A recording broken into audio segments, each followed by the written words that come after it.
You felt it before. That moment when someone in your life makes you question your own reality, not through obvious cruelty, but through something subtler. A comment that sounds like care but feels like criticism. A conversation where you end up apologizing, though you're not sure what you did wrong. Your brain keeps replaying these interactions, searching for the moment you became the problem. But what if you're not the problem?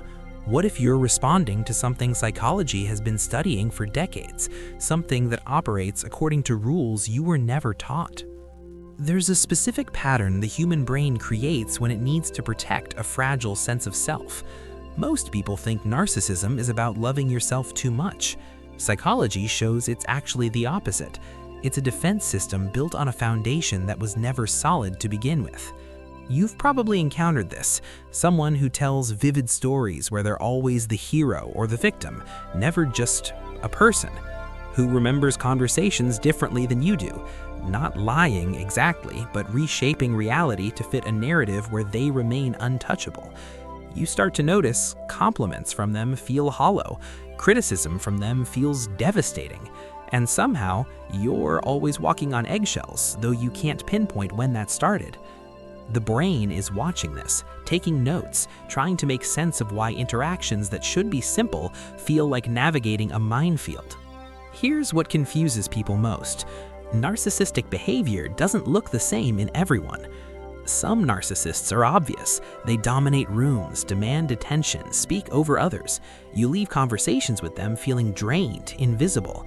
That's grandiose narcissism, the brain compensating for inner emptiness through external validation.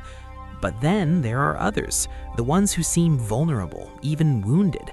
They talk about their struggles, their sensitivity, how much they give while others take. You feel sorry for them, you want to help, and months later, you realize you've been helping for a very long time, but somehow you're the one who feels depleted. That's vulnerable narcissism, the same core issue, different mask. Both types share something underneath, a self-image so fragile that reality becomes negotiable. When facts threaten their narrative, the narrative wins, always. There's a moment in early development where the brain should learn something crucial. You can be flawed and still be worthy. You can fail and still be loved. You can be ordinary and still matter. For some people, that moment never happens. Maybe the environment was too critical. Maybe it was too indulgent, praising appearance over effort, outcomes over growth.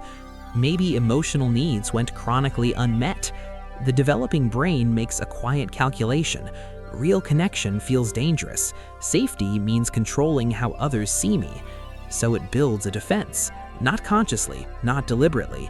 The same way your nervous system learned to flinch at loud noises, their psyche learned to flinch at vulnerability. And the armor they built, that's what we call narcissistic traits. The research is clear. Narcissism exists on a spectrum. We all have narcissistic moments, times when we protect our ego, distort feedback, prioritize our narrative. But clinical narcissism is different. It's when the armor becomes the person, when every interaction must serve the protection of a self that can never feel genuinely secure. You're in a conversation. You share something vulnerable. The person you're talking to pauses, but not to process what you said. They're waiting to redirect. Within seconds, your experience becomes the launching pad for their story. Your pain becomes a reminder of their bigger pain. You feel it happen, that subtle shift from, "I hear you," to, "But let me tell you what or this. You achieve something, you're proud, you mention it casually. The reaction isn't celebration, it's comparison, minimization, or worse, a compliment wrapped around a criticism so tight you almost miss it. That's great, though I'm surprised you went that route when I did something similar. These aren't isolated behaviors, they're patterns. The narcissistic brain is constantly measuring. Am I winning? Am I being seen the way I need to be seen? Any interaction that doesn't reinforce their carefully constructed self-image registers as threat. And here's the part no one talks about. They don't always know they're doing it. The defense system operates automatically. By the time the behavior reaches consciousness, it's already been filtered through a lens that reinterprets reality to preserve the self. When you interact with narcissistic behavior, something specific happens in your brain. You start tracking, analyzing, trying to predict.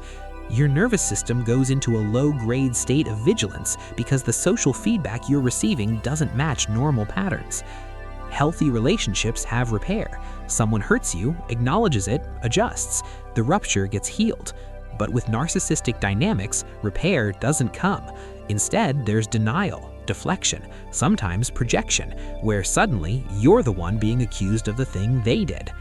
Your brain finds this deeply destabilizing. We're wired for reciprocal empathy. When that circuit doesn't complete, when emotional labor flows only one direction, the cognitive dissonance wears you down in ways that are hard to name. You're not imagining it, you're responding accurately to something genuinely distorted. The instinct is to explain, to show them the pattern, to believe that if they just understood, they'd change. But here's what the research shows. Insight requires the ability to hold two truths simultaneously. I see myself this way, and others experience me differently. Narcissistic defenses exist specifically to prevent that discomfort. Change requires vulnerability, and vulnerability is the thing the armor was built to avoid. This doesn't mean people can't change. Neuroplasticity is real. Growth is possible. But it requires something most narcissistic structures resist: the willingness to feel the pain underneath the defense, to sit with inadequacy without immediately rebuilding the self-image. That's difficult work, even for people who want to do it. So what do? You stop trying to be understood by someone whose defense system requires misunderstanding you. You stop offering empathy to someone who experiences your boundaries as attacks, not because you're giving up on them as a human, but because you're recognizing a pattern your brain has been trying to show you. Real boundaries with narcissistic behavior look different than people expect. It's not about confrontation, it's about internal clarity. You notice the pattern, you name it privately, and then you stop participating in the dynamic that requires you to shrink. You share less, you stop seeking their validation, you let their distortions exist without correcting them, because correction is a game you can't win. The rules change mid-play. This isn't coldness, it's emotional realism.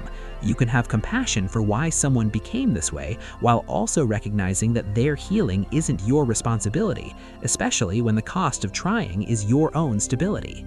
Once you understand that narcissistic behavior is a defense system, not a personality, not a choice, but a learned response to early pain, something shifts.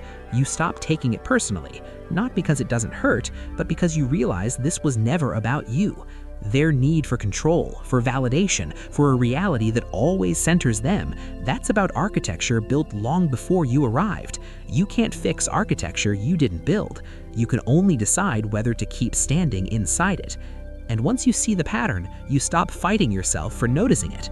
That's where your power actually lives, not in changing them, in trusting what you see.